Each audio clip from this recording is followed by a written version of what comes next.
యాదాద్రి భువనగిరి జిల్లా ఆందోళ్ మైసమ్మ టెంపుల్లోని మాజీ ఎమ్మెల్యే కోమటిరెడ్డి రాజగోపాల్ రెడ్డి పూజలు చేసి మునుగోడు బయలుదేరారు.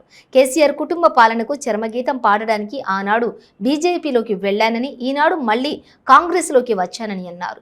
ఏ పార్టీలోకి వెళ్లినా నా లక్ష్యం ఒకటే, కేసీఆర్ను గద్దెదించడమేనన్నారు.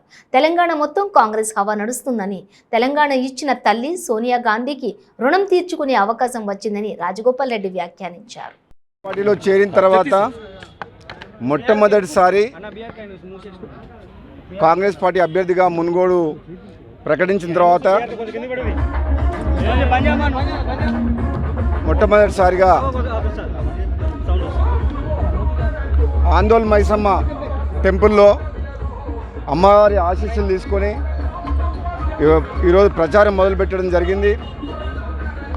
గతంలో మీ అందరికీ తెలుసు, ఆనాడు కూడా కేసీఆర్ కుటుంబ పాలనకు వ్యతిరేకంగా పోరాటం చేసేందుకు పార్టీ మారిన, ఆనాడు బీజేపీలోకి పోయినా ఈనాడు మళ్ళీ కాంగ్రెస్లోకి వచ్చిన ఒకే ఒక లక్ష్యం, తెలంగాణలో కుటుంబ పాలన పోవాలి, ప్రజాస్వామ్యం నిలబడాలి.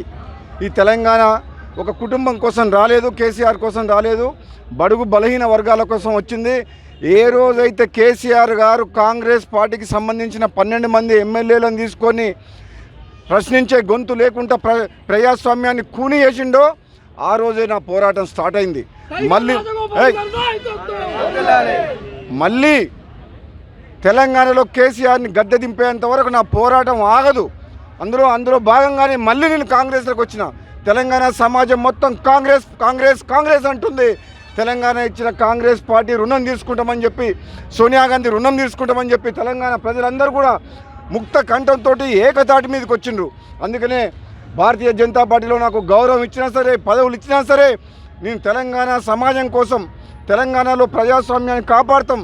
తెలంగాణలో కుటుంబ పాలన పోయి, అవినీతి రాజ్యం పోయి ఒక ప్రజాస్వామ్యం రావాలంటే అది కాంగ్రెస్ పార్టీ అని చెప్పి ప్రజలందరూ కోరుకుంటారు. కాబట్టి మళ్ళీ ఒక అడుగు వెనకకేసి మా మునుగోడు నియోజక ప్రజల కోసం, తెలంగాణ సమాజం కోసం కాంగ్రెస్ పార్టీలో రాహుల్ గాంధీ గారి నాయకత్వంలో, సోనియా గాంధీ గారి నాయకత్వంలో, మల్లికార్జున ఖర్గే గారి నాయకత్వంలో పార్టీలో చేరిన వెంటనే కూడా నేను కాంగ్రెస్ పార్టీ అభిమానిని, కాంగ్రెస్ పార్టీ రక్తం నాది అని చెప్పి 1 సంవత్సరం పాటు పార్టీకి దూరమైనా సరే మన బిడ్డ ఇంటికి వచ్చినట్టు తెలంగాణలో అని చెప్పి నాకు టికెట్ ఇచ్చిండ్రు.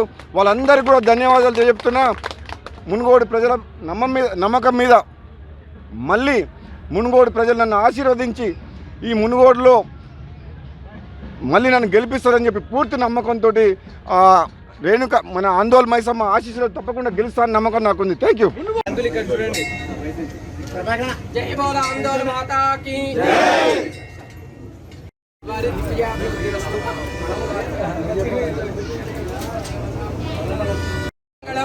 లాభస్తేషాం జయస్తేషాం కృస్తేషాం పరాభవః ఏషాం ఇందే ప్రస్యామోదయస్తో జనార్దనః ఆపదామపహర్తారం దాతారం సర్వసంపదాం లోకాభిరామం శ్రీరామం భూయో భూయో నమామ్యహం సర్వమంగళమాంగళ్యే శివే సర్వార్థసాధికే శరణ్యే త్ర్యంబకే గౌరీ నారాయణ నమోస్తుతే.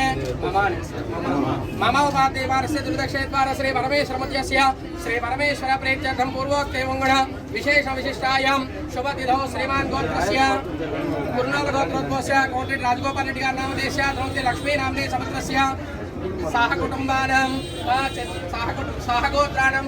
ఏ రోజైతే కేసీఆర్ గారు కాంగ్రెస్ పార్టీకి సంబంధించిన 12 మంది ఎమ్మెల్యేలను తీసుకొని ప్రశ్నించే గొంతు లేకుండా ప్రజాస్వామ్యాన్ని కూని చేసిండో ఆ రోజే నా పోరాటం స్టార్ట్ అయింది. మళ్ళీ తెలంగాణలో కేసీఆర్ని గద్దె దింపేంత వరకు నా పోరాటం ఆగదు. అందులో భాగంగానే మళ్ళీ నేను కాంగ్రెస్లోకి వచ్చిన. తెలంగాణ సమాజం మొత్తం కాంగ్రెస్ కాంగ్రెస్ కాంగ్రెస్ అంటుంది. తెలంగాణ ఇచ్చిన కాంగ్రెస్ పార్టీ రుణం తీసుకుంటామని చెప్పి, సోనియా గాంధీ రుణం తీసుకుంటామని చెప్పి తెలంగాణ ప్రజలందరూ కూడా ముక్త కంఠంతో ఏకతాటి మీదకి వచ్చిండ్రు. అందుకనే భారతీయ జనతా పార్టీలో నాకు గౌరవం ఇచ్చినా సరే, పదవులు ఇచ్చినా సరే, నేను తెలంగాణ సమాజం కోసం, తెలంగాణలో ప్రజాస్వామ్యాన్ని కాపాడుతాం. తెలంగాణలో కుటుంబ పాలన పోయి, అవినీతి రాజ్యం పోయి ఒక ప్రజాస్వామ్యం రావాలంటే అది కాంగ్రెస్ పార్టీ అని చెప్పి ప్రజలందరూ కోరుకుంటారు. కాబట్టి మళ్ళీ ఒక అడుగు వెనకకేసి మా మునుగోడు నియోజక ప్రజల కోసం, తెలంగాణ సమాజం కోసం కాంగ్రెస్ పార్టీలో రాహుల్ గాంధీ గారి నాయకత్వంలో, సోనియా గాంధీ గారి నాయకత్వంలో, మల్లికార్జున ఖర్గే గారి నాయకత్వంలో పార్టీలో చేరిన వెంటనే కూడా నేను కాంగ్రెస్ పార్టీ అభిమానిని, కాంగ్రెస్ పార్టీ రక్తం నాది అని చెప్పి 1 సంవత్సరం పాటు పార్టీకి దూరమైనా సరే మన బిడ్డ ఇంటికి వచ్చినట్టు తెలంగాణలో అని చెప్పి నాకు టికెట్ ఇచ్చిండు. వాళ్ళందరికీ కూడా ధన్యవాదాలు చెప్తున్నా. మునుగోడు ప్రజల నమ్మకం మీద మళ్ళీ మునుగోడు ప్రజలు నన్ను ఆశీర్వదించి ఈ మునుగోడులో మళ్ళీ నన్ను గెలిపిస్తారని చెప్పి పూర్తి నమ్మకంతో రేణుక మన ఆందోళన మైసమ్మ ఆశీస్సులు తప్పకుండా గెలుస్తారని నమ్మకం నాకుంది. Thank you.